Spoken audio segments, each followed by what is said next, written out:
This is Reality Dispatch, written by Jim Mintz.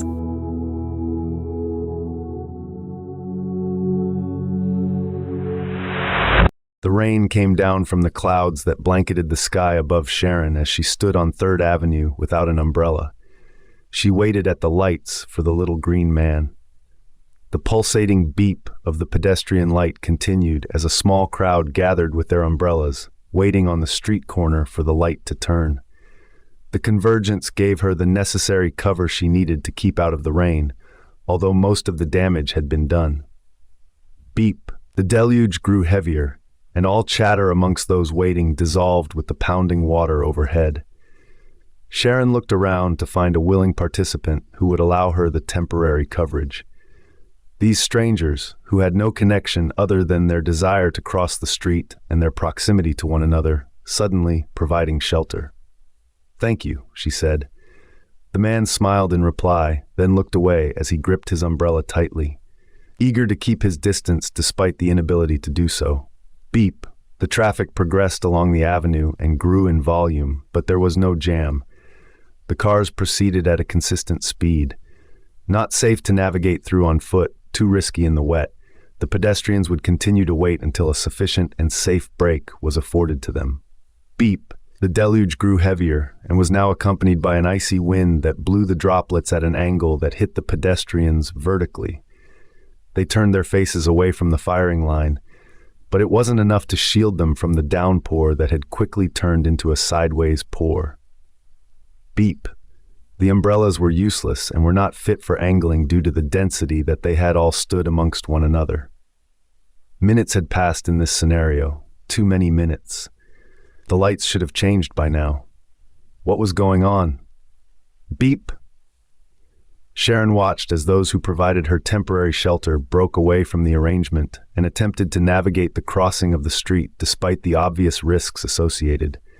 They stepped out onto the road and watched as streams of vehicles honked at them for their obstruction. They showed no signs of slowing. The man who had given her a space inside his umbrella led the path of those taking the risk and leapt across lanes as his suit soaked to the skin, and his pectoral muscles appeared in the material of his business shirt.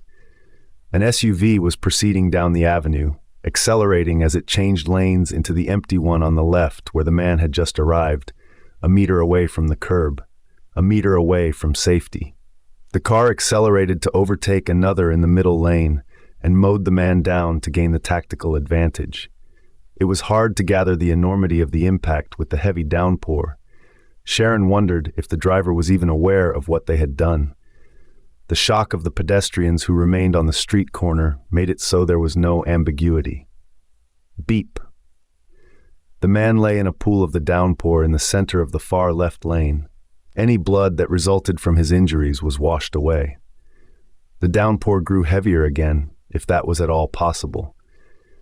It reminded Sharon of the waterfalls of Niagara, where she had ventured some years before, not being able to talk to her childhood sweetheart as they approached the rough impact due to the volume of the water pounding.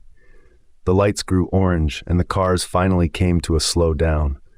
A red light emanated from the corner, and the little green man kicked into a rhythmic, enthusiastic tone, encouraging all of them to make haste while the music was playing. Sharon watched as the crowds who had witnessed the accident proceeded over to the man for assistance. She could not make out much of what they were providing him. The downpour was much too heavy. She wanted to help, but the crowd gathered was dense, much more dense than those who stood at the street corner. Plus, the rain had made her sight useless. What could I possibly do for him? She thought. She continued walking. She remembered her original destination. The food hall of the Western Mall. The giant underground court that showcased culinary delights from all corners of the world. Her stomach rumbled at the memory. She ventured through puddles and leapt over potholes to get to the escalators, down to the dry lands below. She waited in line for the Chinese food and remembered the smile the man had given her as he provided a temporary shelter from the rain.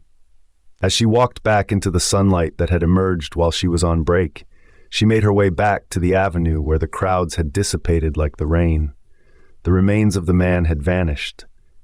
An ambulance had driven off moments before her arrival, and a police car remained where 2 officers were taking statements. In the evening, she made her way in her damp clothes towards the metro station, mindful of the incident that had occurred, having been reminded of it only when confronted with the physical scene.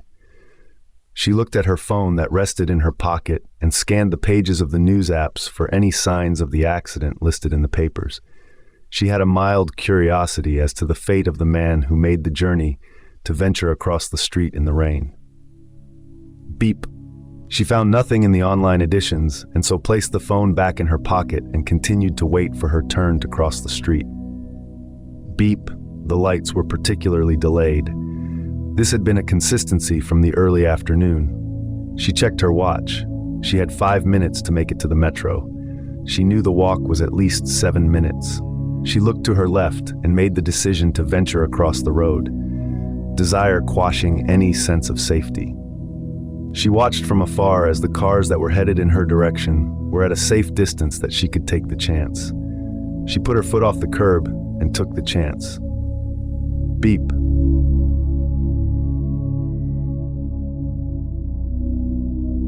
For more stories of fact-based fiction, head to jimmins.substack.com.